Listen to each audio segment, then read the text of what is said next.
Everyone, my name is Gwen McFarland, and I'd like to welcome you to the Springfield Township Board of Trustees meeting. Today is April the 14th, 2015, and it is 5:29. Mr. Vernon, can you do the roll call, please? Yes, Mr. Burning? Present. Ms. McFarland? Present. Two of the trustees are here. And Mr. Hunterlaw is on his way. He was caught up in another meeting, fighting for the township, so he's hung up in traffic, so he should be here. Just finished the land bank meeting. Land bank meeting? As the chief Okay, chair, so he is on his way but stuck in traffic, so. great. Okay.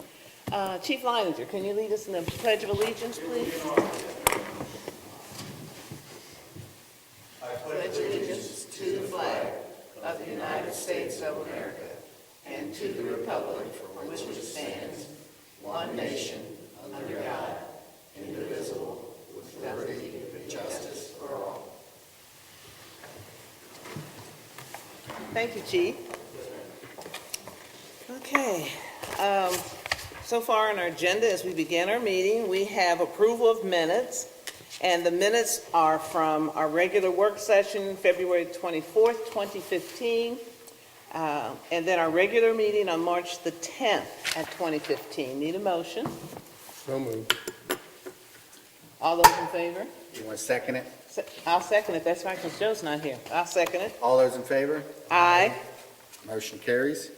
Okay, and Mr. Bernie, can you give us, as our fiscal officer, our financial report, please? Yes, ma'am, I can. For the month ending March 31st, 2015, the township's expenditures, and I will round these, is $1.113 million, and the receipts were $1,071,000. The ending cash balance was approximately $19 million. This includes obligations to expenditures, payroll, regular operating costs, ongoing capital improvement projects, and investments. What I request is a motion to approve receipts, warrants, payroll expenditures, updated and current revenues and reports for the period ending 3/31/15. So moved. Second it? All those in favor? Aye. Motion carries, and I just want everyone in the audience to know that the financial reports are available at the administration offices weekdays during regular business hours. Thank you. Thank you. Mr. Bernie. Next, we have departmental action and discussion items. Mr. Hennenkamp, our township administrator. Thank you, Ms. McFarland. I have four action items this evening. The first involves a proposal to increase our EMS billing rates. This is a proposal that Chief Leininger is recommending by adjusting township rates, essentially $75 by increase in each of the various categories. And I think the board has copies of the information, but currently our BLS rate is $525, so the recommendation would be to raise that to $600. Our ALS 1 rate would be go from $725, which is what it is currently, to $800, and our ALS 2 rate would go from $800 to $875. In addition, he's recommending that the mileage increase from $12 to $14. So that's the recommendation, Chief. I think it's been 3 years since we last looked at this. Enclosed in your packet also is some of the rate comparisons in Hamilton County. I think if you'll see that even with these increases, we'll still be at the lower end. But again, our costs for all of the things to do are increasing, and I think that's primarily the justification for the recommendation. Certainly, Chief can add, but that's basically what the thinking is here. And as I mentioned, we're still on the low end. You can see some rates as high as $1,500 for ALS 2 transport. So we're still significantly below both that and still significantly below even the average with these rates. So don't know if the board had any questions. Like I said, I'd probably direct those to Chief Leininger, who's obviously more familiar with this practice and these rates, but pretty self-explanatory. When I look at these rates, it's interesting that our township has more runs, I'm certain, than some of the other ones that I see. Plus, we have more, population is greater. but yet those villages have charged much more than what we are. And it seems to me that it's the right thing and the best thing for us to do when you look at the population and look at the number of runs we have and the people that we serve. So I just think it's the timing is of essence, and I think it's the right time for us to do that.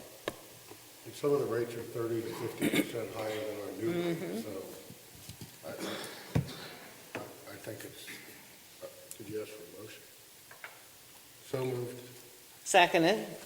We have a resolution for that, or you're going to vote? I'm sorry, I failed to Yeah. mention that. We Yeah, have a there's actually a resolution later in the packet. I just wanted to go through kind of Oh, the yeah, details on it. But that'd yes, be that'll be resolution 2015. 215. Yep, so, all right. And I just want to thank the chief, for doing the research to come up with the appropriate figures and the numbers, because, it is something that took some time, and it's something that's critical. And it's pretty self-explanatory when individuals would look at these rates and see that we are way down as compared to other communities. Something to really, I think it's important to point out that this is a reimbursement. It's not a for-profit endeavor, but this fund is intended to reimburse us for any EMS supplies that we use while transporting an individual to the hospital. And as our costs increase, we have to adjust our rates accordingly in order to stay competitive and be able to purchase the necessary supplies that we need to do. So just wanted to clarify that. Thank you.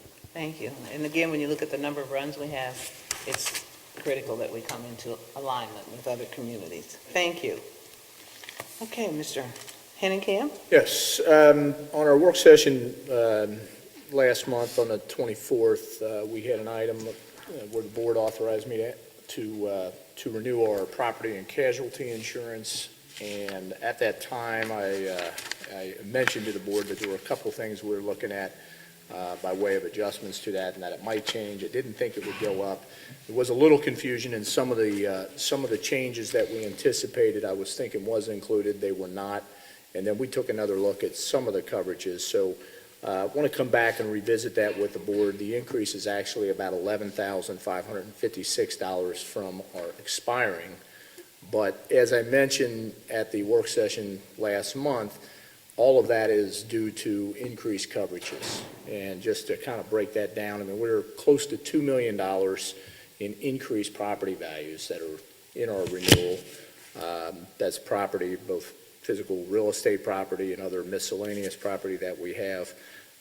We've added 13 auto units, and we've also increased I think there's 9 pieces of fire apparatus where we've actually increased the replacement cost to those by almost $1 million.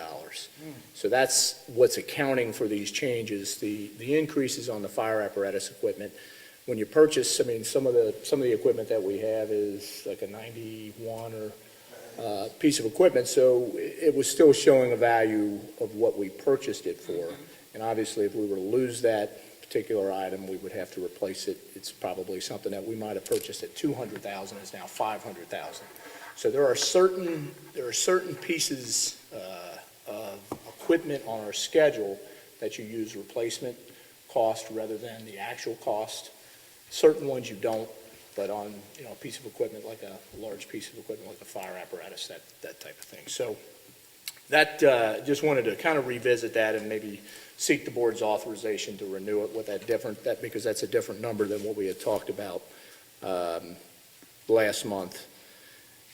Most of our property increase has to do with adding the light poles, the decorative light poles, which previously haven't been on there. So we have added and included those on as well. So that's like almost $1.2 million worth of coverage on those light poles because there's 79 of them. So that, all of them are not, it's not a, what I want to say, it's not so much a fee increase or rising, it's all coverages that we've added. That we need. Correct. So just seek, like I said, the board's authorization to, again, to sort of revisit that and authorize me to go ahead and renew our property and casualty insurance. You want to make the motion? Yeah. So moved. I second it. All those in favor? Aye. Aye. Motion carries. Okay, next item I have is something we received from Hamilton County. Back in 2003, when the 800 megahertz system was put in, Hamilton County, as part of that, the communication center purchased the radios for both our police and our fire department. And I guess over the years, I think there's been the assumption that those have transferred to us, and the county has realized that technically those radios are still sitting as an asset, as a county asset, since they purchased them and they gave those radios to us. And so they are now in the process of asking, they really had sort of two choices. When they looked at their inventory, they saw that they were still there. So they could either ask for the radios back or now officially transfer them to the township. And they're doing this not just for Springfield Township, they're doing this for all of the jurisdictions in Hamilton County that are on that system. So what I'm seeking is authorization from the board basically to accept those radios. The radios are going to be reprogrammed here in the next probably couple of months to deal with their upcoming changes to the new system. These radios will remain compatible with the new system, but eventually you're not going to be able to get replacement parts. So down the road, the new radios will have to be purchased, Chief. And I don't know that they've decided exactly who's going to make that acquisition yet, have they? Yeah, that's still up in the air, but the cost to reprogram the radios will be done by the county. So a fairly simple thing, but again, just wanted to make sure that the board was up to speed on why we're doing it, and then seeking a motion to officially allow me to sign the agreement that accepts that transfer of property. Now, by doing this, any repairs, as you said, or maintenance that we have to have done on the radios, then we will take them out where to Green Hills, to the station, the program out To there. Mobilcom? Yeah, to Yeah, Mobilcom. to a vendor, Motorola Right. vendor, the way we would previous. Okay. But we already do the repairs ourselves, don't we? Yeah. So Most- really, yeah. we don't send Not them. ourselves, but yes. No. Right, but we Right. pay for them. We don't We send pay them for back them. to the county to be repaired. So this should have been done a long time ago. It's something I think that they meant to do years and years ago, and then, they uncovered in their inventory that they still actually were showing those as county assets. And so they either get them back or they transfer them, and that's why they're going through the transfer at this time. So moved. I second it. All those in favor? Aye. Aye. Motion carries. The last action item I have is to seek the board's approval to add the following vendor to our approved caterers list for the Grove Banquet Hall and Event Center, and that would be Jack's Catering, LLC, from Melbourne, Kentucky. So moved. Second it. All those in favor? Aye. Motion carries. Just, I'll skip around just a little bit and go to our personnel update. A lot of activity in our police department this month. And I'll start off with fire, because they just have one item. We did accept the resignation of Brian James as a part-time paramedic firefighter. Brian's resignation date was effective of March 25th, 2015.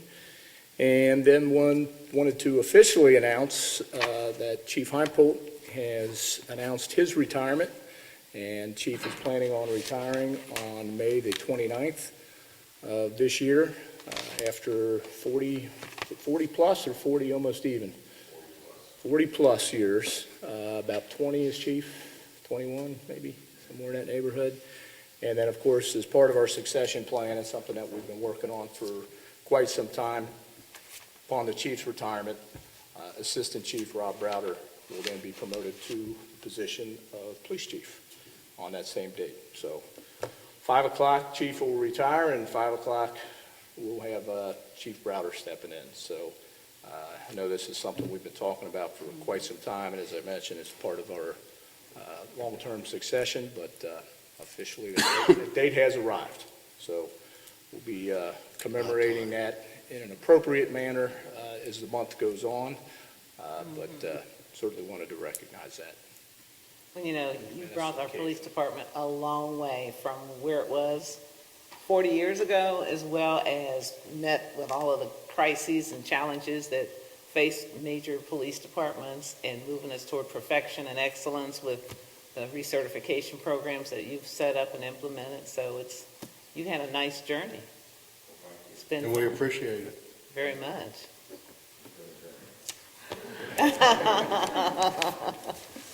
More to come on that as the month goes on. Also wanted to congratulate Eric Catron. Eric is, where's Eric? Yeah, there he is. I knew I'd seen him earlier. Eric is in the audience. Eric was promoted to the rank of sergeant on March the 28th. So congratulations to Eric. And then also wanted to welcome two new additions to the police department. We have part-time police officers Jamie Bird with us tonight, as well as Justin Polinelli. And their effective dates will be here in early next week on April the 20th. So I wanted to welcome those new members to our department. Good to have you part of the team. Excited. I know. It's going to be really exciting. Got about a month, Chief, to get them under your wing there. And then lastly, did accept the resignation of Dennis Jones as a part-time building monitor. His effective date was March the 5th. And Jessica Middletown also is a part-time bartender at the Senior Center Grove. And effective date of her resignation was March the 27th. Chief, I'll ask you maybe to give us a quick update on your fire hydrant spring maintenance program going up. Yes, sir. Thank you, Mike. We service 1,700 fire hydrants in Springfield Township. Wow. Over the next 90 days, we will be out doing the hydrants. We remove the caps, we lubricate, we open the hydrant and flush it. And the reason we do this is to make sure that it's ready in the event we would need a water supply for a structure fire. So when you turn into your neighborhood and you see a big red truck, don't panic.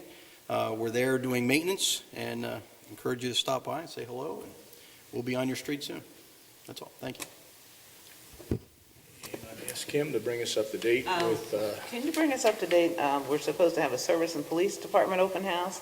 Gonna What's- let Kim talk Kim, about you wanna that, as talk well about as the that, other please? events going on in the community. Okay. We have a lot of events coming up, and the Police and Service Open House is just one of those. Tonight, actually, we have a backyard composting program. We have 75 people registered back in the Senior Community Arts Center for that. This weekend, on April the 19th, we have the pitch, hit, and run competition at Hellwig Park, and that goes from 1 till 3. On April the 24th, we have our mystery dinner, and Arts Connect is running that event. That event starts at 6:30 p.m. We have our Community Day at the Reds, where Gwen is the honorary chair, and Chief Leiniger is throwing out the first pitch on April the 25th. And That's a going to be 1:10 exciting. I hope you're practicing that arm for that first pitch. Did you see Tom Brady? He threw it like Mayor Mallory. Oh, my goodness. It hit 10 feet short. You better practice. I'll do everything I can not to embarrass the township. The pressure is on. That's exactly correct. I was just getting ready to say, no pressure. In May, we've got Tri-Health is bringing out a mammography van out to the Grove from 10 a.m. to 2 p.m. Our Young Entrepreneurs Program begins on May 6th, and the Police Department, Service Department Open House activities are on May 9th. Just so you're aware of that, all of the activities will be held at the Service Department from 1 to 4. There's going to be a number of vehicles on display, lots of different demonstrations that are going on. Actually, there's going to be demonstrations every half hour, everything from learning about landscaping to canine demonstrations to the police department's got a less than lethal demonstration, which is going to be a big attraction. There's going to be self-guided tours of the service garage, the salt dome, and the sign shop. So all of the activities are free that day, and again, it's from 1 to 4. On May 16th, we're doing the Great American Cleanup, and we are looking for volunteers for that program. Check-in is at the fire department from 8 to 8:30, and volunteers will work from 9 to noon. We have an open house for the chief on May 29th from 11 a.m. to 3 p.m. where people can come and say their farewells at the police department. And then the second Good Catch Community Day at the Reds is May 30th. Lots of activities. And the tickets, Tickets are on sale right now, $12 for view level, $18 for mezzanine level tickets.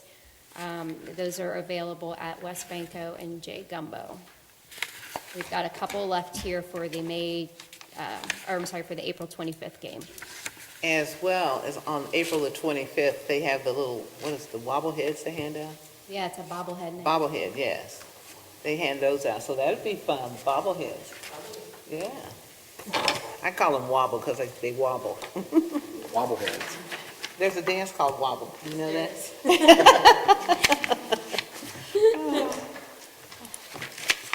Okay. Department activity reports? Yeah, that's, unless the board has any questions, that really concludes my report. Okay.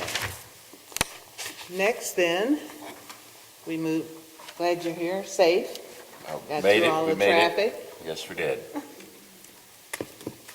Okay, we're going to start now with our resolutions. Resolution number 21, 2015, declaring nuisances pursuant to Ohio Revised Code Section 505.87, various listed properties within Springfield Township, and authorizing statutory actions necessary to abate the nuisances. Need a motion. So moved. Seconded. All those, Mr. Burning? Aye. Mr. Honolo? Aye. Ms. McFarland? aye. Motion carries. Next resolution is number 22, 2015, authorizing the private sale of junk motor vehicles which were titled to the township pursuant to Revised Code 4513.61 and Revised Code 4513.62, and which are not needed or unfit for use in any township department. So moved. Second. Seconded. I got Joe on that one, sorry. That's Mr. okay. Burning? Joe's got it. Aye. Mr. Honolo? Aye. Ms. McFarland? Aye. Motion carries. This next resolution is number 23, 2015, and it's the one we discussed earlier. A resolution approving an increase in the ambulance billing rates. So moved. Seconded. Mr. Burning? Aye. Mr. Honolo? Aye. Ms. McFarland? Aye. Motion carries. Okay, old business. Anyone have any old business? The only thing, we had talked about putting House Bill 64 on our agenda, and kind of the more I looked at that, I think where that issue would be better raised would be at the Hamilton County Stormwater Oversight Board that deals specifically with those issues. We have a meeting coming up there, so I think I'll talk to Todd Long, and we'll just let that be something that board can address. And that way it would be, approximately 30 jurisdictions versus just Springfield Township sending a letter, and we'll, I think it's more appropriate to deal with it in that forum. You have power in numbers as well, so Exactly. that would be good. I agree. Okay, any old business? Not old. Okay. New business.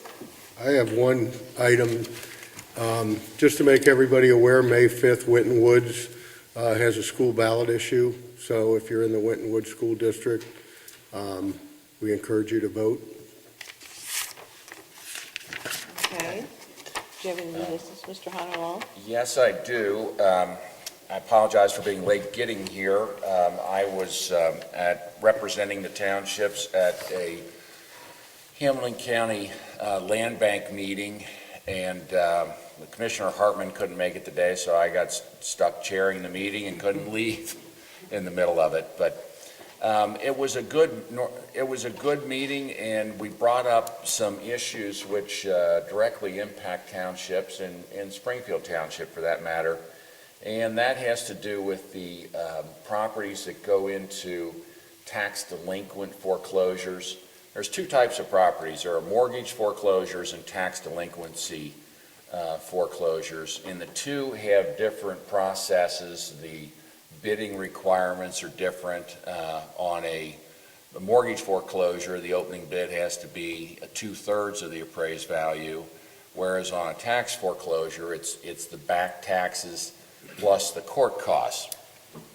And if it doesn't sell, but on the tax foreclosures, if they don't sell after 2, then they go into a process where the minimum bid becomes $5. And we were looking at some statistics, and it's really kind of turned, what happens is a lot of people go out and buy these properties for $5. Some people are putting them on the internet, and like it'll show that they bought it for $5, 6 months later they sold it to somebody for $10 that might live in Hawaii, and then you don't pay. Well, the property just goes back into the tax foreclosure system, and so a lot of these people buy these things for $5 or $10, put them on the internet, see if somebody else will buy them. They maybe buy 25 of them, and then they'll find one that somebody buys for $2,500 or $3,000, and so they make some money at it. But it creates problems for townships like us that are and really any local governments that are having these properties where they're abandoned, and we're having to pass nuisance resolutions and spend our taxpayers' money to take care of them.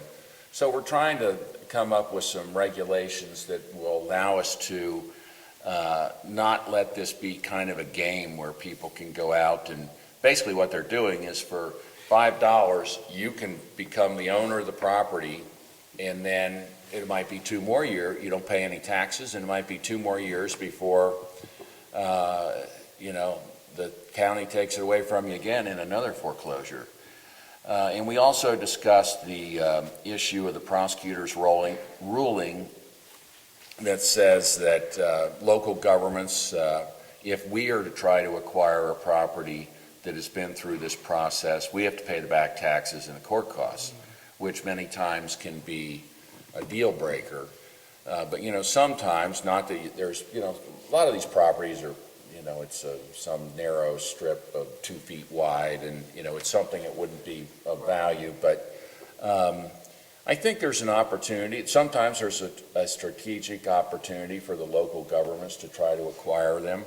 And we, as a local jurisdiction, I think we need to be looking at these, and I know, Chris, that you do, to try and ascertain if there's any that have a value either to the township, or we might come up with a strategy to, return them to, a productive use instead of just sitting there as basically abandoned property. And so we're going to work with the land bank and try and come up with a better way of doing it. Some of the other counties, I know Franklin County has a minimum bid of $100. So you can kind of deter some of these people who are just sort of playing games. They're buying an option on the property for a couple of years. I know they were talking about some guy bought 10 parcels for $5 a piece, and lo and behold, it was where ODOT had to acquire land for the MLK interchange, and of course he sold it for full value, plus they paid his taxes, so He was not a dummy. there needs to be a way to make sure that the public good is being served here. Mr. Harnell, you're very correct. As you know, I'm fairly involved in this. I look at these properties on a monthly basis that the prosecutor's office sends to us and indicates we have the ability to acquire them. I believe it's through House Bill 138, which allowed that to happen. And prosecutor's opinion, and I'm curious to know, the prosecutor's opinion is that we have to pay the back taxes, which, as you're aware, in many instances exceed the fair market value of the property, which is why they're in the situation where they are, why the private market isn't taking those properties on. And as far as I'm concerned, and looking at the law, and I know Mrs. Abrams and I have looked at it, the law isn't specific and says we have to pay the back taxes. That's an opinion of the prosecutor, and it isn't something that's a strict interpretation of the law. So I'm curious, are they still holding to that opinion? Well, apparently, there was a presentation by one of the members of the Port Authority.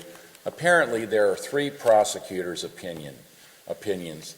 Two say you have to pay the back taxes, one says you don't. And in none of those are just opinions, they're not law. There's apparently no cases on it. It's a kind of a complex area of the law. There are different voting subdivisions, and I think that there's a special, term of art for that. They have the ability to acquire them and not pay the back taxes. I think the general public jurisdiction does. The land bank does not.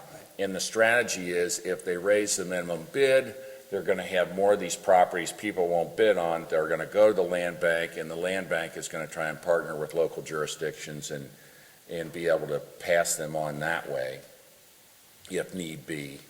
And, but the land bank strategy has never been to hold any properties long-term, but to turn them over and, try and make them productive. And I mean, it's the same way for the township. I think we would be looking for the same strategy. So in any event, that was kind of Sounds like it was an interesting. the main part of the meeting. Well, there's a lot going on with the land bank. They're spending quite a bit of state grants, demolishing blighted properties throughout Hamilton County. A lot of them are in the city. The city has the majority of it. They're tearing down over 100 houses just in one program alone this year, and tore down over 100 last year and slated for another 100 next year. And then there's some bigger projects where they're actually taking down multi-family complexes. And so I think there's good that's coming out of it, but it's the whole idea is to try and get stimulate some of the areas so that the free market can come in and start picking up. And actually there's a project in Evanston where the land bank's acquired, I believe, 11 properties, rehabbed 5, sold the first one starting from around 19 to, I don't know, it was 130,000, something like that. And they now almost are having bidding wars, people trying to buy the next ones before they're even rehabbed, and the realtor's saying we're going to increase the prices to about 160,000 on the next group. So it's starting to pick up and take some blighted areas and turn them around, and it's things we might be able to use out here. One of the other things I would mention to the land bank your next meeting is that, as they know, those properties, once they go through 2 foreclosure sales, they end up being forfeited to the state. Correct. The state only has a sale, I believe, at the most twice a year. So in between those 2 sales, jurisdictions like Springfield Township continue to have to pass resolutions and mow these properties. So if they could somehow figure out a way to maybe allow those properties to be acquired more often than twice a year, I think would go a long way to help that issue as well. That's a good point. That's a great point. That's a very good point. Yeah. One of the things Commissioner Portune brought up was what he was interested in knowing, what is the cost? I said it's considerable. Now, these are not all tax foreclosures that we have. I mean, some of them aren't foreclosures at all, but there certainly are a good percentage of them that are. So, I said maybe the Center for Local Government, I don't know if they would at least, I doubt they track that information, but they would have the mechanism to put out an email to all the various administrators saying we're trying to get input on, That would be the easy way to get that information, I That'd be the think. smart way, yes, absolutely. Response survey, we could request that information. I think that would be helpful. Okay, that's all I have. Okay. Again, sorry I was late, but I don't get to set those meetings. I'd like to also update our community. We have several projects in the community that we've been working on for the past year and maybe a year and a half as far as getting the work done on the streets. And so I'm pleased to say the Greenfield project is almost completed. I met with some of the neighbors in that area. There were some concerns about, just the whole improvement of that area. And I'm happy to say that beginning April the 20th, for the Greenfield project as well as for 3 streets in Lexington Heights, we're going to begin to grind down the existing asphalt surface. And when that surface is removed and when they grind it down, they will be able to inspect the areas to see if there are any weak spots there. so that they then can repair those. And then they'll put in a stress absorbent membrane to kind of help support the process as well. And this will seal the surface and eliminate any reflective cracking. Then again, once that's applied, the base coat is applied, then the contractor will make repairs, and the repairs will be around the perimeters of the manholes and catch basins in the project area. And then they will finish the actual asphalt surface course. So that's great news for those individuals who've been waiting for years for this to happen. And it takes time, and those areas have been one of many that need a lot of work, to get them done. And we were able to do this with SCIP grants. And that's another great sign. So just reminding neighbors who live in those areas, just be prepared for maybe some interruption in traffic. There will be a project inspector on the site at all times, just to kind of help make that transition less problematic as well. So that's good news. And the other one is I had the pleasure of spending about an hour with the Ohio Speaker of the House, Cliff Rosenberger, and just talking about some of the issues and concerns that we are seeing and have here in Hamilton County. And so, of course, I was speaking on behalf of local government and ourselves in the township, and just trying to determine just what the government is going to do, what the governor is going to do as far as returning some local government funding. It still is up in the air. It doesn't look like it's something that they really have developed a formula for. It's not one of their priorities, which has been very clear in the last 3, 4, 5 years. But, he was very optimistic as far as maybe somewhere down the road they can look at that, but not to expect any miracles, because they have other things that they're looking at, and he focused on things like jobs, which we are as well, always trying to look at what we can do to provide job opportunities for residents in the community, as well as economic prosperity, which is what we're all trying to work and do in Springfield Township and in other local governments as well. So it was an interesting meeting. He was an interesting person, and I felt very optimistic after I spoke with him. And I plan to have another follow-up meeting with him at some point within the next 6 months, and continuing to look at where we are as far as Springfield Township is concerned in local governments. And I'd like to say that State Representative Alicia Reese also helped pull that meeting together for all of us, for businesses and et cetera. And as we talk more about job opportunities, Alicia Reese, State Representative Alicia Reese, is sponsoring a job fair, and that job fair is going to be on April the 17th at the Woodlawn building. It's actually the Woodlawn National Guard and Recreation Center, and the address is 10050 Woodlawn Boulevard in Woodlawn, Ohio. I had the opportunity to attend that job fair last year. I was amazed at how many individuals from our township actually were there. And some of the individuals that I met actually, and you always have to bring your resumes, of course, but some of the individuals that I met actually were able to get appointments and interviews scheduled for job openings. So if anyone needs a job and is looking for a job to improve their job opportunities, I'm strongly encouraging everyone to go down there.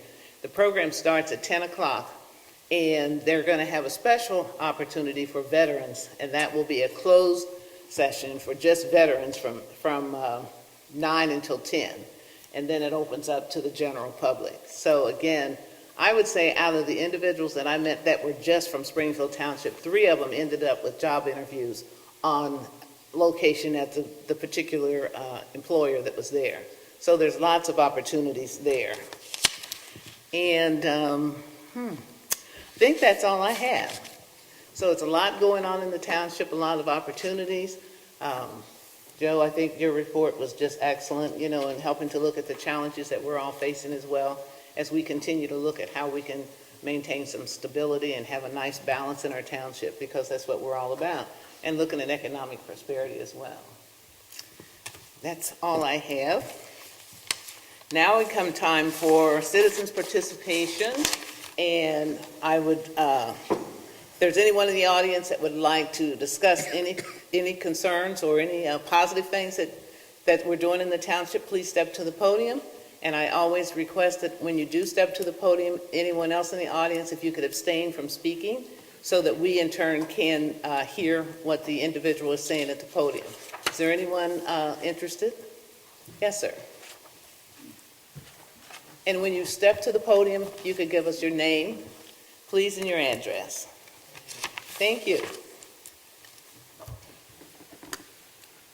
My name is Gary Herron, Herren. I live at 8842 Fountain Blue Terrace.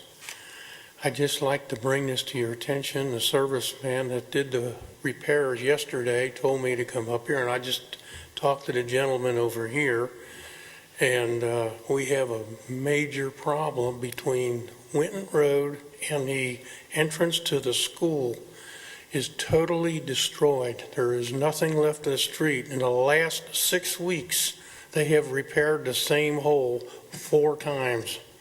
And it was repaired yesterday, and then I have measured it to 12 to 14 inches deep in this area.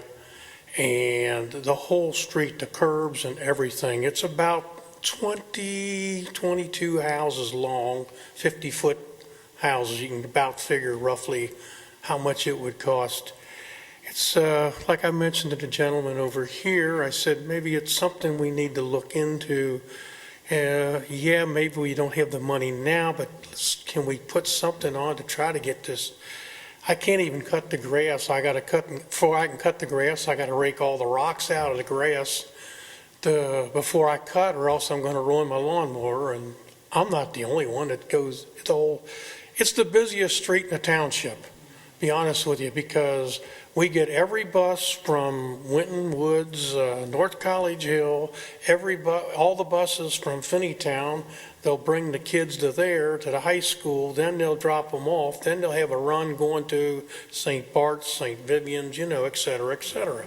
So you got a constant, and it's just totally, the whole street going to Compton is bad, but in particular, that one section is just, like I said, totally gone.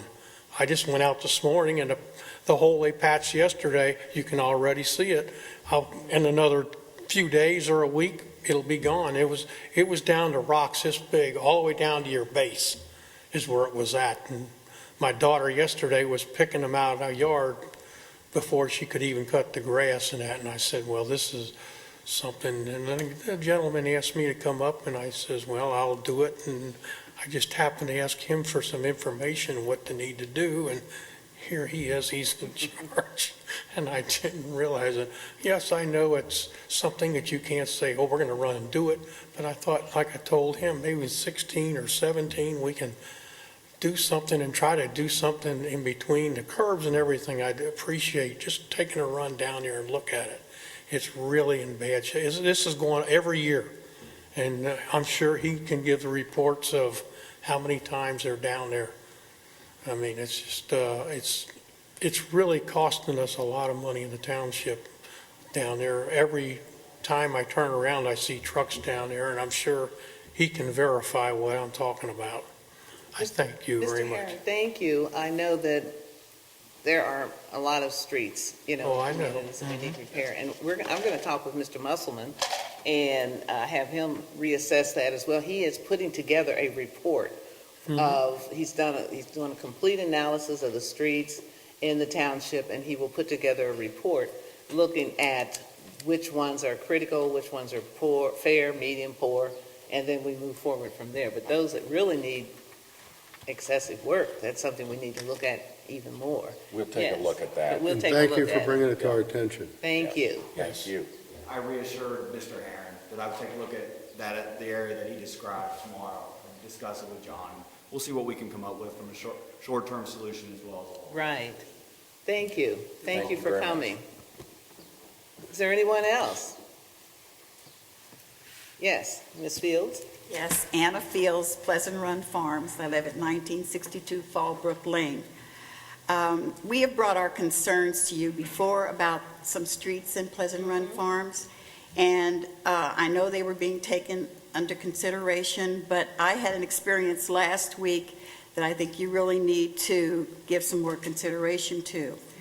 With the last storm that we had, I think last week, there were huge chunks of pavement and gravel in the circle where I live.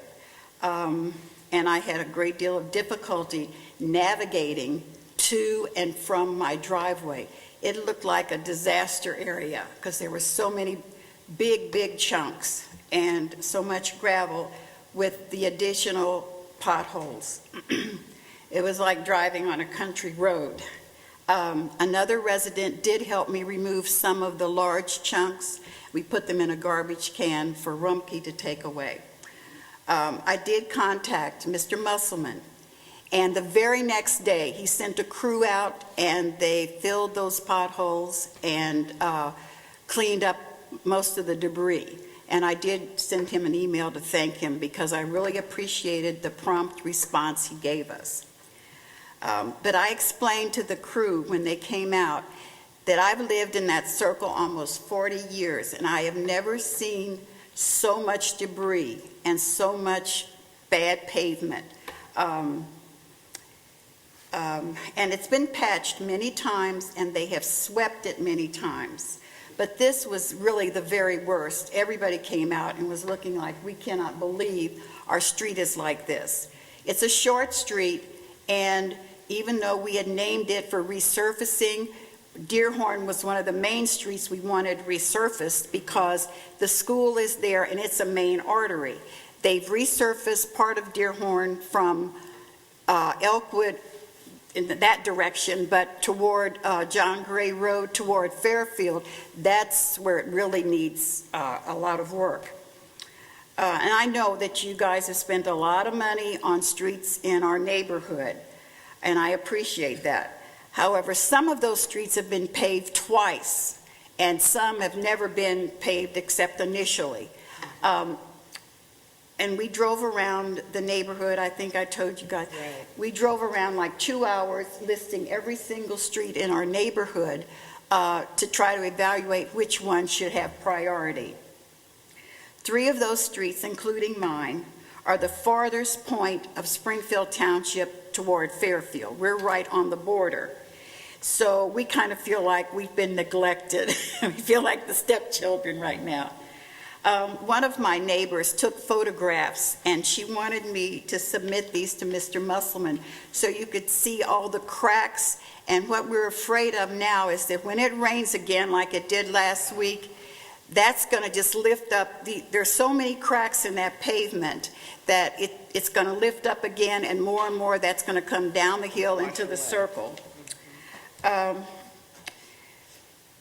afraid it's going to dislodge again. So no matter how well we maintain our properties there in Pleasant Run Farms, if our streets are in such poor condition, it depreciates our property.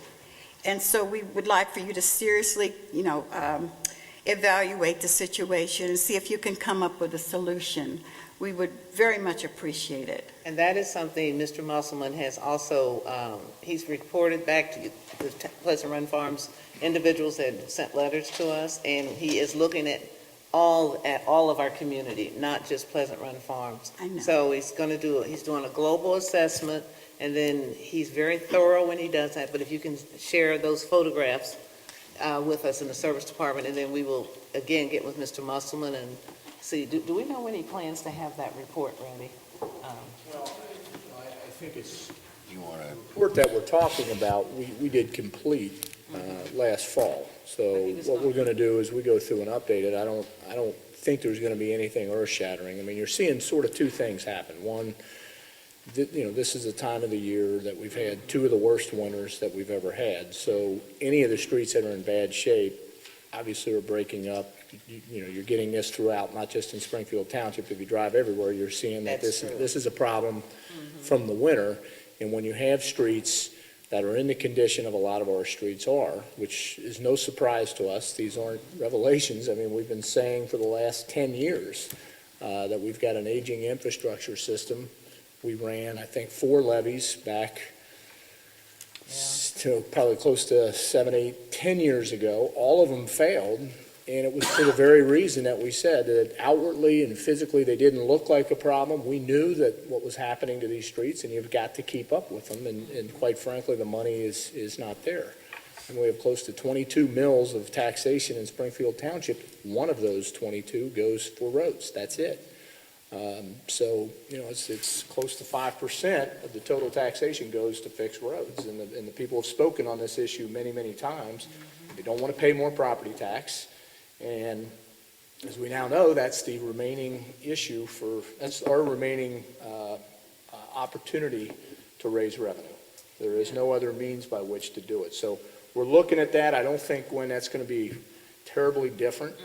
I think the number, when we looked at this back in the fall, was to fix township streets is about a $40 million price tag right now. Yes, it is. And we have 100-plus miles of road, and we have a growing number of them that are in this condition. So the fact, we know that they're in this shape. Now, there's going to be situations where a pothole will open up that we might not be aware of, and we need people to call on that. But just as far as an overall condition of a street, we're well aware of it. And That we are. while we've been highly successful in the SCIP process and leveraging those dollars, it's still not, we're not catching up. We're falling further and further behind, and that's, what we talked about at the State of Township, what we talked about at that work session was to evaluate what the options are. The bottom line is it's going to cost money. It's going to cost a lot of money to do it, and there's assessment and there is property tax. Those are the two remaining options that are available to the township by state law. There are no others. I know it's a shame because I recall that, and I'm also a person who is very concerned about taxes.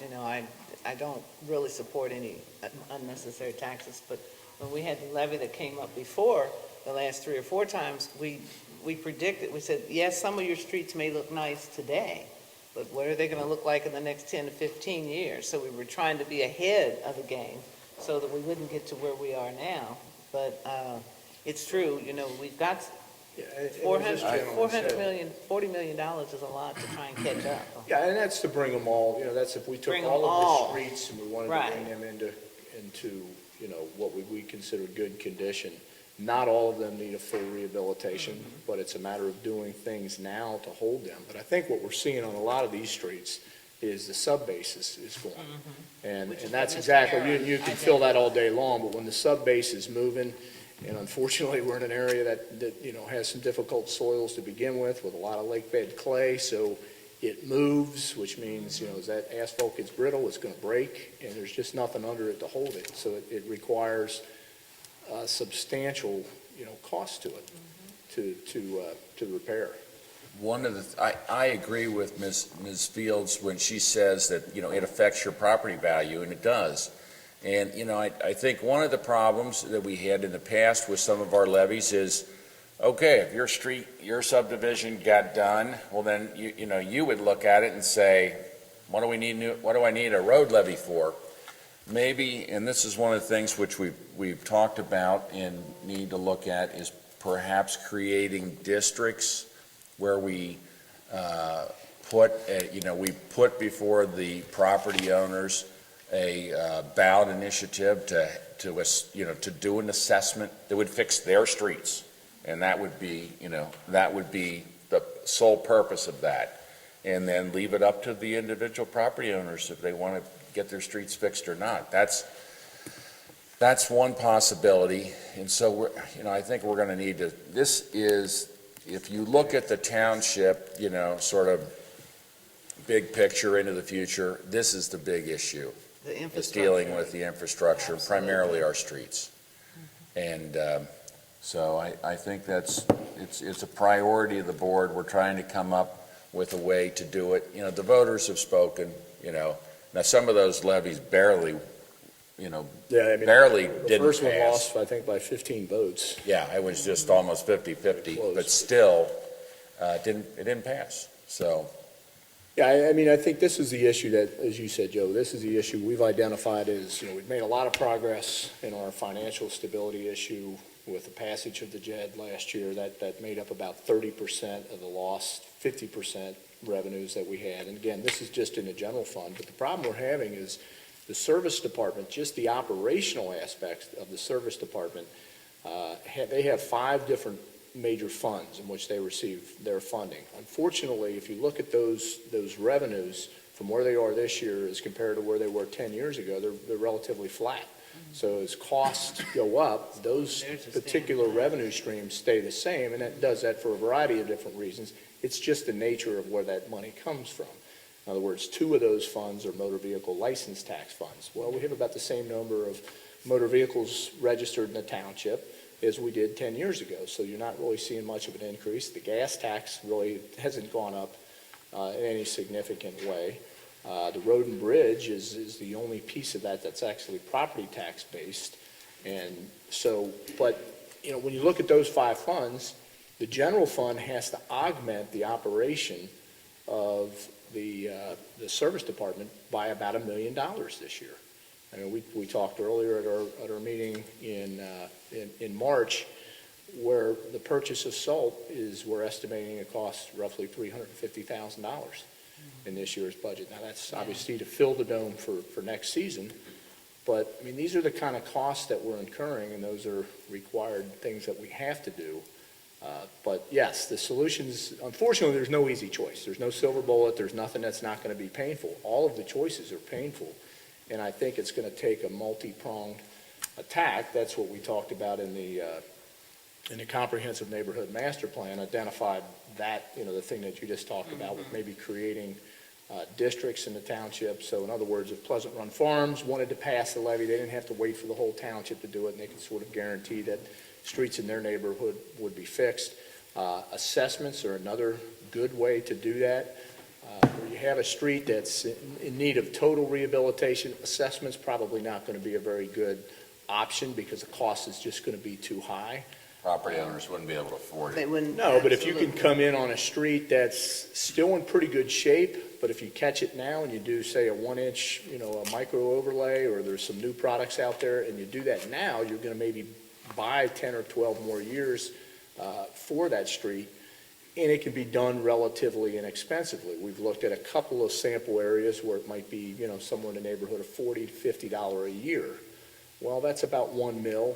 The difference is that homeowner, so it sort of works like a levy. It's an assessment for 10 years, but that homeowner can be guaranteed it's going to be on their street, not, Right. hey, I'm passing this levy, and now I got to get in line with every other, you know, the street in the township. So, but as I said, that's not going to work for all of them. So that's what we're talking about, Gwen, is John, you know, Mr. Musselman we've looked at it as to the type of repair needed and put those streets into the good, fair, and obviously failed condition.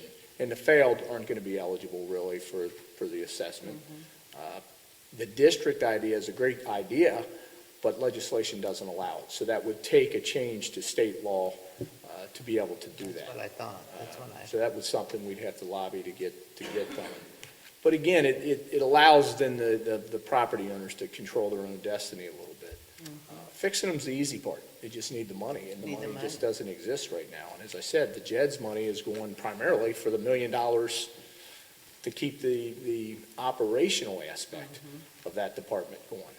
And that's critical that we do that, keep that. Well, that's just to stay, you know, that's what, you know, those are the crew and the maintenance that we have on a daily basis to keep up with. So it is, as I think you identified, it is the number one issue. We've made a lot of progress in other ones, but that is on the rest of this year's agenda to come up with the options and the solutions, and hopefully by the end of the year, make a recommendation to the board on which is the best way to go. But unfortunately, there's some degree of pain with all of them. There's no easy And you know, when I was answer. Well, in the working end- with John and looking at, you know, what all is involved as of today, what we do with streets that we're working on now as of April the 20th, and I walked through, and he walked me through again, the process of, that whole process is very expensive, and it's just for 2 or 3 streets. So if we looked at, let's say we had 75% of our streets in that condition in Springfield Township, that's close to it. What was it, did we say, the $40 million? So let's say it's about $30 million to do that. And that's a lot of work and detail to give some viability to the streets, you know, and the roads to enhance their lifespan for at least 20 years. My understanding is about 20 years now. You're looking at a full, in most cases, a full grind down or removal Right. of the existing pavement and then curbs and gutter. Right. And it's, if you're gonna fix it, that's the only way you really Best can. way to do it, You absolutely. can do it, and it's expensive. Mike, I don't know if you know about, on average, what repaving a mile is. I'm trying to remember what that, I don't want to catch you off guard, but, 400,000 or 500,000? yeah, I was going to say it's about $500,000 a mile right now. So, and we've got over 100 miles of road, and that tells you about, Tells the story right there. where the cost is. Probably about 25% of them are in that failed condition, and so, there's no shortage of failed roads. We're aware of where they're at. It's not that we don't know that, but it's coming up with, a solution for those. By the same token, when we have certain streets, sometimes a street will just come apart due to weather events or different things. So we are going to get out, we're going to look at Fountain Blue, see what we can do to keep that, basically keep it Band-Aided, put a Band-Aid on it, figure out some way to get by with it till we can figure out a permanent solution.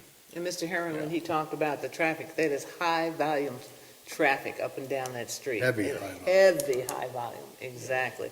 Probably a lot of Big heavy buses. You had 2 points there that I just caught. You said something about there was a close thing on the ballot. I think you ought to consider trying to put it on the ballot, but when you put it on the ballot, you use the report that you have, how many miles of roadway we have to do, how much it's going to cost, how much percentage. If you break all this down to the people ahead of time, that they can see, and then start putting pictures in the hilltop and streets that just totally are destroyed. Maybe you can get the thing passed easily. I voted for the last time, and I'd vote again in a heartbeat, because I know there's quite a few streets that need it. Thank I don't you. have to spend money, but I do like to have my property value go up, and that's going to, for me to spend $1, I can get $2 for my house. That's the way you should look at it. Thank you. That's the way the normal person would look at it. If it's publicized that way, and you put it on a ballot, you say it's going to cost X amount of $1 million, 400 million, whatever. You say you got 70% of the roads, and you start showing how many miles of road you got to do. People will sit there with bad streets and say, my gosh, we got 75%. That probably ought to fix our street, it might fix our street, then you get other people thinking. Thank you. Thank you for your comments. Is there anyone else? Thank you. Hi, my name is Shirley Cure. I live in 9344 Montaro Drive. I'd like to thank the officers that came out to my house.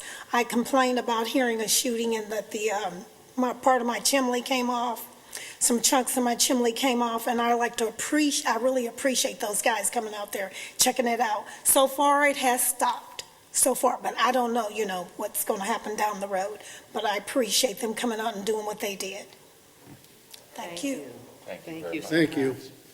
Thank you. Is there anyone else? Seeing that there's no one else at this particular point, I'd like to entertain a motion to adjourn. So moved. Seconded. All those in favor? Aye. Meeting is closed.